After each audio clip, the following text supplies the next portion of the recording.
નમસ્કાર દર્શક મિત્રો, દૂરદર્શન સમાચારમાં હું માનુશ્રી પટેલ આપનું સ્વાગત કરું છું। દર્શક મિત્રો, આ ન્યૂઝ બુલેટિનમાં આપણે તમામ પ્રકારના સમાચાર ઉપર નજર કરીશું, જેમાં આંતરરાષ્ટ્રીય સમાચારમાં જોઈશું કે ઇઝરાયલ, ઈરાન અને અમેરિકા વચ્ચે જે યુદ્ધની સ્થિતિ છે તેમાં હાલ વર્તમાન પરિસ્થિતિ શું છે।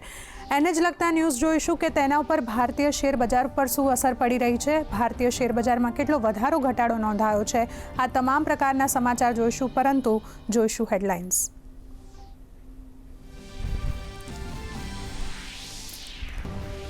રાષ્ટ્રપતિ દ્રૌપદી મુર્મુ કૃષિ ખાદ્ય પ્રણાલીમાં મહિલાઓની ભાગીદારી વિષય વૈશ્વિક સંમેલનનું કરશે ઉદ્ઘાટન। સંમેલનનો ઉદ્દેશ કૃષિ ક્ષેત્રમાં મહિલાઓની ભૂમિકા વધુ મજબૂત બનાવવાનો। કૃષિ મંત્રી શિવરાજસિંહ ચૌહાણ સંમેલનમાં રહેશે ઉપસ્થિત।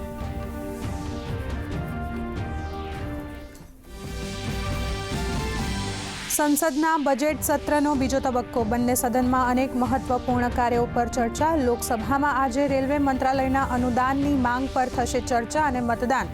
નાણામંત્રી વિનિયોગ બિલ 2026 કરશે રજૂ, તો રાજ્યસભામાં ગ્રામીણ વિકાસ મંત્રાલયના કાર્યો ઉપર થશે ચર્ચા।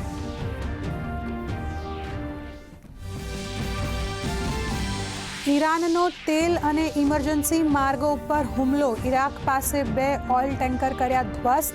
પશ્ચિમ એશિયાની સ્થિતિને ધ્યાનમાં રાખીને આંતરરાષ્ટ્રીય ઉર્જા એજન્સી 40 કરોડ બેરલ ઓઇલનું કરશે આપત્તિ ભંડોળ જાહેર। પશ્ચિમ એશિયા સંઘર્ષ વચ્ચે ભારતીય એરલાઇન્સ આજે કરશે વધુ 100થી ફ્લાઇટ્સનું સંચાલન।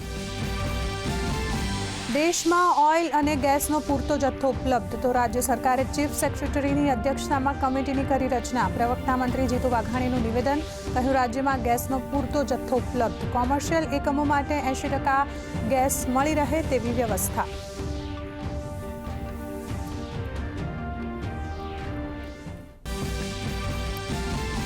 વિધાનસભાના 8મા સત્રમાં યોજાઈ બેઠક, રોજગાર વિભાગ, પંચાયત, ગ્રામ ગૃહ નિર્માણ, ગ્રામ વિકાસ, આદિજાતિ વિકાસ વિભાગ, મહિલા અને બાળ વિકાસ વિભાગની માંગણી પર થઈ ચર્ચા।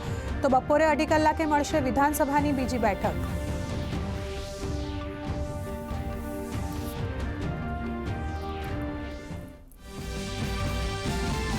ગુજરાતના નાગરિકોને ઉનાળામાં મળશે પૂરતા પ્રમાણમાં પીવાનું અને સિંચાઈ માટેનું પાણી ઉપલબ્ધ કરાવવા રાજ્ય સરકારનું આગોતરું આયોજન। પ્રવક્તા મંત્રી જીતુ વાઘાણીએ જણાવ્યું કે રાજ્યના મુખ્ય જળાશયોમાં 72%થી વધુ પાણીનો જથ્થો ઉપલબ્ધ।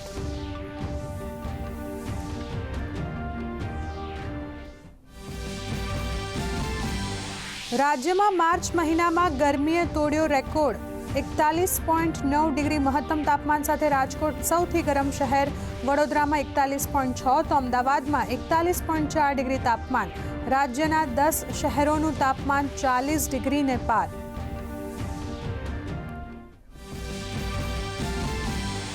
સપ્તાહના ચોથા દિવસે પણ ભારતીય શેર બજારમાં કડાકો, બીએસસીનો સેન્સેક્સ અને નિફ્ટી બેંકમાં 500થી વધુ પોઈન્ટનો ઘટાડો। સોનાનો ભાવ ₹1,61,000 તો ચાંદીનો ભાવ ₹2,66,000ને પાર, તો ક્રૂડ ઓઇલના ભાવમાં ઉછાળો।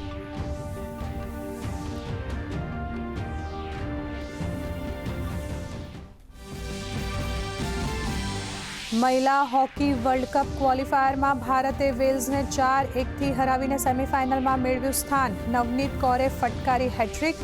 સેમીફાઇનલમાં ભારત અને ઇટલી વચ્ચે આવતીકાલે રમાશે મેચ।